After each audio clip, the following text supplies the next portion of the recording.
வாழ்வது ஒரு முறை, வாழ்த்தட்டும் தலைமுறை. கோடான கோடி வள்ளுவர் வாக்கு அன்பு நெஞ்சங்கள் அனைவருக்கும் மனமார்ந்த வணக்கங்கள். பொதுவாகவே ஒவ்வொருத்தருடைய வாழ்க்கையிலையும் பார்த்தீங்கன்னாக்கா ஏதோ ஒரு பிரச்சனை இருக்கு இல்லையா? அதற்கான காரணம் என்ன? தீர்க்க முடியாத ஒரு பிரச்சனை நம்மை சூழ்ந்து கொண்டிருக்கிறதே, இதை எப்படி தவிர்ப்பது, எப்படி தீர்ப்பது என்று தவித்து கொண்டிருக்கக்கூடிய கண்களுக்கு பொதுவாகவே ஜோதிடர்கள் சொல்லக்கூடிய ஒரு விளக்கம் என்ன அப்படின்னாக்க, பிரம்மஹத்தி தோஷம் பிடிச்சிருக்கு, அதனாலதான் நீங்க எங்க போனாலும் உங்களுடைய வாழ்க்கையில சரிஞ்சுட்டே வரீங்க அப்படின்னு ஒரு கூற்று வைக்கிறாங்க. சரி, பிரம்மஹத்தி தோஷம் என்றால் என்ன? அது அவ்வளவு வலிமை வாய்ந்ததா? அதற்கு ஏதாவது பரிகார முறைகள் இருக்கா? அதை தீர்க்கவே முடியாதா? நிச்சயம் முடியுங்க. இது குறித்த தெளிவான விளக்கங்களை நமக்காகவே எடுத்துரைப்பதற்காக நம்ம அரங்கிற்கு வருகை தந்திருக்காரு பாரம்பரிய திருவள்ளுவர் குல வம்சத்தில் தோன்றிய பொக்கிஷம், ஆதிகால பரிகார செம்மல், பிரசன்ன ஜோதிட ஞானி டாக்டர் திரு சுபம் மாரிமுத்து ஐயா அவர்கள். வாங்க நேயர்களே, சரி சந்திப்போம். வணக்கம் ஐயா. வணக்கங்கம்மா. வணக்கங்கம்மா. அனைவருக்கும் வணக்கம். பாரம்பரிய திருவள்ளுவர் குலவம்சம், பிரசன்ன ஜோதிடர் சுபம் மாரிமுத்து, திருப்பூர்லேருந்து இந்த பதிவு உங்களுக்காக. சொல்லுங்கம்மா. ஐயா, நாங்க வாழ்க்கையில பிரச்சனையா இருக்கு, என்ன பண்ணலாம் அப்படின்னு எந்த ஜோதிடரை போய் கேட்டாலும் அவங்க என்ன சொல்றாங்கன்னா, ஏதாவது ஒரு கண்ணுக்கு தெரியாத தோஷங்கள் முன்வைக்கிறாங்க ஐயா. குறிப்பா பாத்தீங்கன்னாக்கா பிரம்மஹத்தி தோஷம் அப்படின்னு அந்த பேரை கேட்டாலே எங்க எல்லாருக்கும் மனசுக்குள்ள வடவடக்குது, பயமா இருக்குங்க ஐயா. இதுலயும் கூடுதலா என்ன சொல்றாங்கன்னாக்கா, ராமருக்கே பிரம்மஹத்தி தோஷம் பிடிச்சது, அதனாலதான் அவர் கஷ்டப்பட்டாரு, நீங்களும் அதே மாதிரி நிலையில தான் மாட்டிருக்கீங்க, இங்க போங்க, இந்த பூஜை பண்ணுங்க, பரிகாரம் பண்ணுங்கன்னு எக்கச்சக்கமான செலவு இழுத்து விடுறாங்க. எங்களுக்கு என்ன பண்ணுறதுன்னே புரியல ஐயா. நீங்க ஆதிகால பரிகார முறைகளின் மிகப்பெரிய வித்வான் இல்லைங்களா? அற்புதமான ஒரு பொக்கிஷ படைப்பையும் எங்களுக்காகவே கொடுத்திருக்கீங்க ஐயா. நீங்க தான் எங்களை காப்பாற்றணும், இதற்கான விளக்கத்தையும் நீங்க கொடுக்கணும் ஐயா. ரொம்ப சந்தோஷங்கம்மா. இப்போ அம்மா கேட்டது போல இந்த பிரம்மகத்தி தோஷம் அப்படிங்கிறது 64 தோஷம் ஒரே கோயில நிவர்த்தி ஆகிறது விஸ்வாமித்திர கோயிலுங்க, திருநெல்வேலி. அதாங்க விஜயாபதி விஸ்வாமித்திர கோவில்ல 64 தோஷங்கள் நிவர்த்தி ஆகுது. நவக்கலச பூஜை பண்ணி தீர்த்த ஊத்துனான்னு அந்த காலத்தில் விஸ்வாமித்திரர் எதோ தோஷங்களை எல்லாம் சேர்த்து மொத்தம் 64 தோஷங்கள் எழுதி வச்சார். அப்போ நான் நினச்சிக்கிட்டேன், 63 நாயன்மார்களே இருக்கும்போது 64 இல்லாமல் போயிருமா அப்படின்னு நம்ம நினச்சிக்கிட்டோம். அதுபோல் ஒரு ஜாதகத்தில் 108 பாதங்களில் பிறக்கும்போது 108 முன்னோர்கள் அதில் வந்துடுறாங்க, நம்ம தலைமுறையாக இருக்கிறாங்க. இப்போ நம்மளுக்கு இந்த பிரம்மகத்தி தோஷங்கள் எல்லாம் ஒரு மனிதருக்கு எப்படி உள்ளே வருது அப்படின்னா,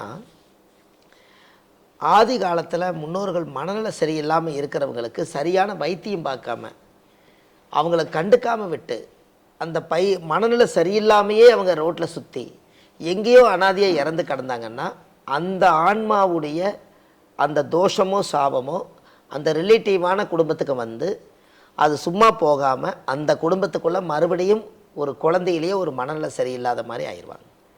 அப்போ இது எங்கிருந்து தப்பு நடக்குதுன்னா, நம்ம ஒரு நோய் வந்துட்டால் பெற்ற தாய் தந்தைகளுக்கோ யாரோ ஒருத்தருக்கு முழுசாக குணமாகி அவங்க காலமாயிட்டாங்கன்னா அந்த நோய் அவங்களே வாங்கிட்டு போயிட்டாங்க என்று பொருள். அந்த நோயோடு அவங்க காலமாயிட்டாங்கன்னா மீதி இருக்கிற கர்மாவை அந்த வீட்டுக்குள்ளே அந்த நோய் வரும். இதை பாரம்பரிய வம்சாவளி நோய்ங்க. அப்படி வர்றதா இதெல்லாம். அப்போ பிரம்மகத்தி தோஷங்கிறதும் என்ன அப்படின்னா, பிரம்மை அப்படின்னா என்னங்க? பிரம்மை நம்மளுடைய மைண்ட், பிரம்மை, அந்த பிரம்ம பிடிச்சிருச்சா உனக்கு அப்படி கேட்குறாங்க இல்லைங்களா? புத்தி. அப்போ புத்தி, சுய புத்தி இழந்து நிற்கிறியா அப்படி கேட்குறாங்க இல்லைங்களா? அதுக்கு பேர் தான் பிரம்மை. அப்போ இந்த பிரம்மகத்தி தோஷம் அப்படிங்கிறது என்னென்னா, அவங்களுக்கு 6 அறிவு வேலை செஞ்சால் அவங்க செயல்பாடு கரெக்டாக இருக்கும். ஒரு அறிவு கம்மியானதுனால பிரம்மகத்தி தோஷம் வருது. அவங்க மனிதனாக தான் இருக்காங்க, அந்த பிரெயின் சப்போர்ட் பண்ணாதனால ஒரு பாயிண்ட் குறைஞ்சிருச்சு. இப்படி இந்த மனநல சரியில்லாமல் போகிறவங்க தான் அந்த பிரம்மகத்தி தோஷம் அடையிறது. நிறைய பேர் பாருங்கள், இந்த ஆசிரமத்தில் நிறைய பேர்த்த கொண்டு போய் விட்டுருவாங்க. அவங்கெல்லாம் தாய் தந்தைகிட்ட சொத்து சொகத்தெல்லாம் தேடி வச்சுருப்பாங்க, அந்த சொத்தெல்லாம் வாங்கிடுவாங்க. ஆனால் அதே வீட்டில் வச்சு பராமரிக்காமல் அவங்கள கொண்டு போய் ஆசிரமத்தில் விட்டுருவாங்க. அவங்க போகும்போது ஓரளவுக்கு நல்லா தான் போவாங்க.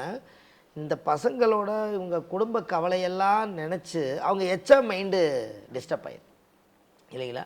அப்புறம் அவங்க இறக்கும் தருவாய் வரும்போது, இவ்வளவு தூரம் ஒரு வீட்டு குருவி மாதிரி நான் நிறையா குடும்பத்தில் பிறந்து நான் இன்றைக்கி அனாதையாக ஆசிரமத்தில் நான் இறக்குறேனே அப்படிங்கிற ஒரு மனவேதனை அந்த அம்மாவுக்கு இருக்குங்க.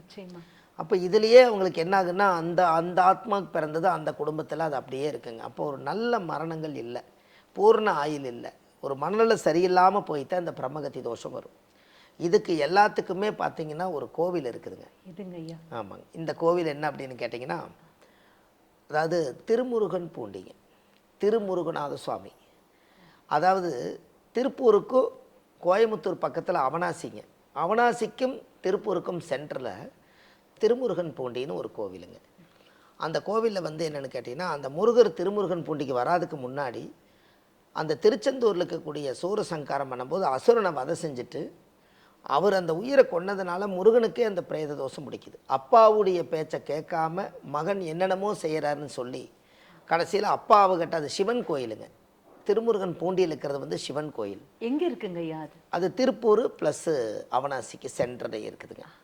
அந்த கோவில் வந்து திருமுருகநாத சாமின்னு கூகுளில் சர்ச் பண்ணாலே வரும். அப்போது அது சிவன் கோயிலாக தான் இருந்ததுங்க.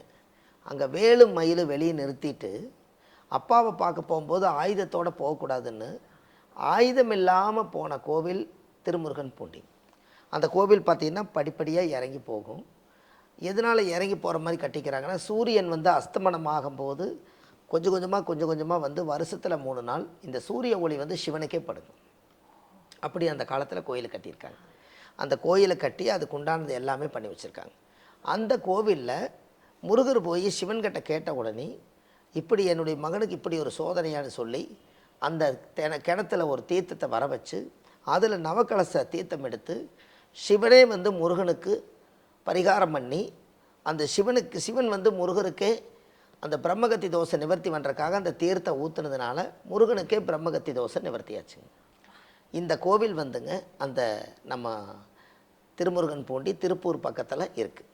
இந்த கோவிலுடைய வரலாறில் இந்த கோயிலில் வந்து அந்த ஒரு முறை அந்த கோயிலுக்கு மனநல சரியில்லாமல் இருக்கிறவங்க இன்றைக்கும் 4 மணிலேருந்து 5 மணிக்குள்ளே பிரம்ம முகூர்த்தத்தில் அந்த கிணத்துலேருந்து 3 வாளி தண்ணி எடுத்து ஊற்றுறாங்க. கொஞ்சம் கொஞ்சமாக அந்த மனநிலை வந்து சரியாயிட்டு வருதுங்க. அந்த கோவில் இன்றைக்கு வரைக்கும் 100கணக்கான மக்களை வந்து அங்கே எல்லாம் இருக்க வச்சு விடிய காலையில் அந்த தீர்த்தம் எடுத்து ஊற்றுறாங்க. அதனால் முருகனுக்கே பிரம்மகத்தி தோஷம் நிவர்த்தி பண்ண ஸ்தலம் திருமுருகன் பூண்டியாக இருக்கனால யார் குடும்பத்தில் எல்லாம் மனநிலை சரியில்லாமல் குழப்பத்தில் அதிகமாக இருக்காங்களோ அத்தனை பேர் இந்த கோயில் போயிட்டு வந்தாங்கன்னா அந்த குழப்பமெல்லாம் சரியாகி அவங்களும் நல்லா இருப்பாங்க. இதுக்கு உண்டான கோவில் தான் அது. அருமை ஐயா, அருமை. அதாவது இதெல்லாம் நீங்க சொல்றது கேட்கும்போது விஞ்ஞானத்திற்கும் அப்பாற்பட்டது மெய்ஞானம் அப்படின்னு நல்லாவே புரியுதுங்க ஐயா. அதே மாதிரி வீட்டின் பெயரோ அன்னை இல்லம், அன்னை இருப்பதோ அனாதை இல்லம் அப்படின்னு சொல்லுவாங்க. இந்த நிலை மாறுவதற்கு தேவையான அற்புதமான விளக்கமும் நீங்க பகிர்ந்தீங்க ஐயா. ஆமாங்க. அதனால எல்லா மக்களுமே ஒரு முறை இந்த மாதிரி எல்லாத்துக்கும் பாருங்க, அந்த உலகத்துல எத்தனை நோய்கள் இருந்தாலும் அந்தந்த நோய்க்கு உண்டான கோவில்களும் இருக்குதுங்க. நாம தேடுனா அது கிடைக்கும் இல்லைங்களா? அதனால இந்த உலகத்துக்கு எல்லா மக்கள் நல்லா இருக்கட்டும்னு சொல்லி இந்த கோயிலை சொல்லியிருக்கேன். இப்படி இருக்கிறவங்க கண்டிப்பாக போயிட்டு வரட்டும், நல்லதே நடக்குங்க.